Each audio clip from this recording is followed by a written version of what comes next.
जय श्री कृष्ण। श्रीमद् भागवत महापुराण द्वितीय स्कंद अध्याय 2। श्री शुकदेव जी बोले, हे राजन, परमेश्वर का ध्यान करने के लिए सर्वप्रथम मार्ग यही विराट रूप है। जब मन मोह से विरक्त हो जाता है तभी वह भगवान के चरणार विंदों में लगता है। जो मनुष्य पर ब्रह्म परमेश्वर के भजन और ध्यान से विमुख रहते हैं उन्हें वैतरणी नदी के नरकों के कष्टों का भोग अवश्य करना पड़ता है।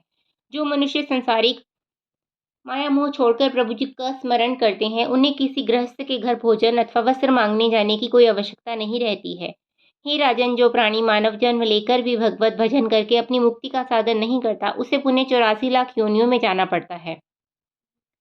जो प्राणी मनुष्य देह पाकर अपने जीवन को खेलकूद तथा सांसारिक माया जाल में बिता देता है और जगत पिता परमात्मा को नहीं पहचान पाता उसकी वही दिशा जाननी चाहिए जैसे कोई वस्तु ऊंचे पहाड़ पर चढ़ने से पूर्व भी नीचे गिरने पर होती है। जो प्राणी मानव देह पाकर भी अपने जन्म को नहीं संभालता है उसे पहाड़ की शिखर से नीचे गिरा हुआ जानना चाहिए। ऐसा मनुष्य पुण्य 84 लाख योनियों के बाद फिर उस चोटी के निकट पहुंच सकता है।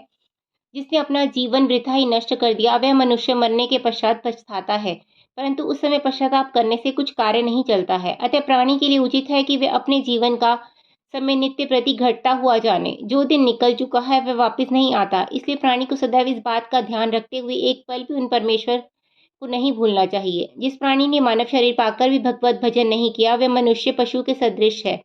जिस तरह बैल एवं ऊंट दिन भर बोझा ढोते रहते हैं और एक समय जो भी दाना पानी मिल जाए उसी को खाकर प्रसन्न रहते हुए यह नहीं समझते कि किधर सूर्य नारायण उदय होते हैं और किधर छिपते हैं, यही दशा हरि भजन से विमुख मनुष्य की जाननी चाहिए। हे राजन, यद्यपि उन पर ब्रह्म परमेश्वर का थोड़ा सा भी स्मरण कर लिया जाए तो वे उसी से प्रसन्न होकर मुक्ति देते हैं।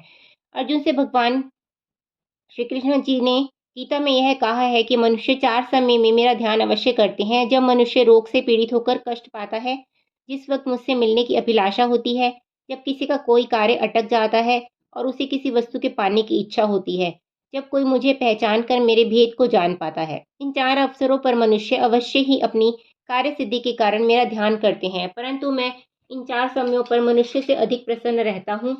ज्ञानी पर मैं इसलिए अधिक प्रसन्न रहता हूँ कि वह सदा किसी अन्य पर भरोसा न करके केवल मेरा ही स्मरण किया करता है। अतः हे परीक्षित, तुम अपने हृदय में किसी तरह की शंका मत करो।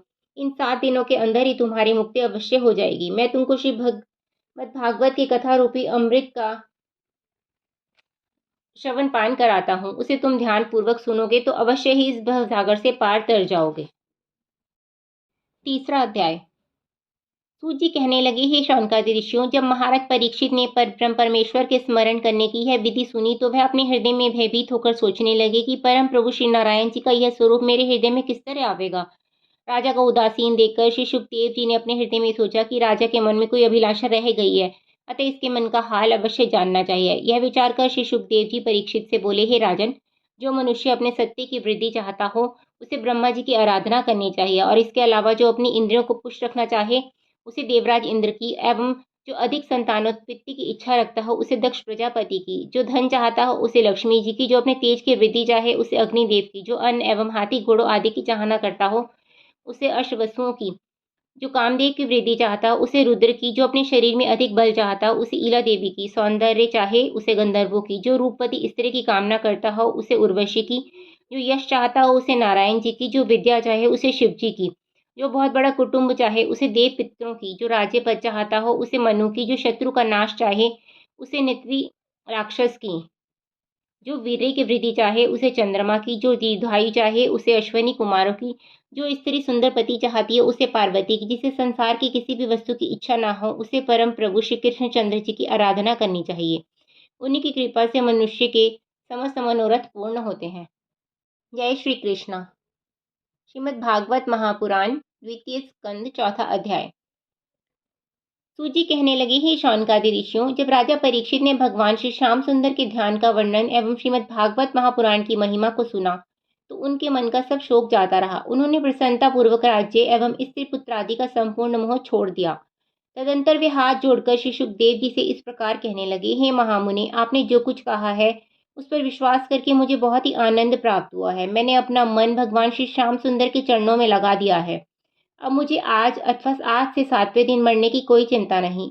मेरे मन से मृत्यु का डर नष्ट हो गया है। हे मुनि श्रेष्ठ, आपने समस्त पुराण एवं शास्त्रों को पढ़ा है तथा आप पर ब्रह्म का तत्व भली प्रकार जानते हैं, अतः अब आप कृपा करके मुझको यह कथा सुनाइए कि भगवान नारायण इस समस्त सृष्टि का सृजन करने के बाद पुनः उसे किस तरह नष्ट भ्रष्ट करते हैं। इसके बाद आप मुझे निर्गुण ब्रह्म की वे लीलाएं सुनाने की कृपा करें जो प्रभु ने सगुण स्वरूप धारण करके इस जगत में की हैं। राजा परीक्षित के ऐसे वचन सुनकर श्री शुकदेव जी मुनि बड़े प्रसन्न हुए। तत्पश्चात उन्होंने सर्वप्रथम भगवान श्री कृष्णचंद्र जी के चरणारविंदों का स्मरण किया, जिनका पूजन करने से, नाम लेने अथवा कथा सुनने से मनुष्य परम पवित्र तथा ज्ञानी हो जाता है। उन्होंने प्रार्थना की कि हे दीन दयालु, आपकी कृपा के बिना योग एवं यज्ञ भी अपना फल नहीं दे सकते। जिनके चरणों का ध्यान बड़े बड़े योगी, सनकादि ऋषि, ब्रह्मा जी, शंकर जी एवं अन्य देवता दिन रात करते रहते हैं, परंतु फिर भी इनकी लीला और चरित्रों को नहीं जान पाते। इसलिए सबसे पहले मैं उन परम प्रभु को प्रणाम करता हूँ, जिनकी कृपा से शबरी, जटायु, ब्रज गोपियों को भी मुक्ति प्राप्त हो गई। मैं उनको सदैव प्रणाम करता हूँ। वे भगवान श्री श्याम सुंदर अपनी कृपा द्वारा मेरी बुद्धि को उनके चरित्रों का वर्णन करने की शक्ति प्रदान करें।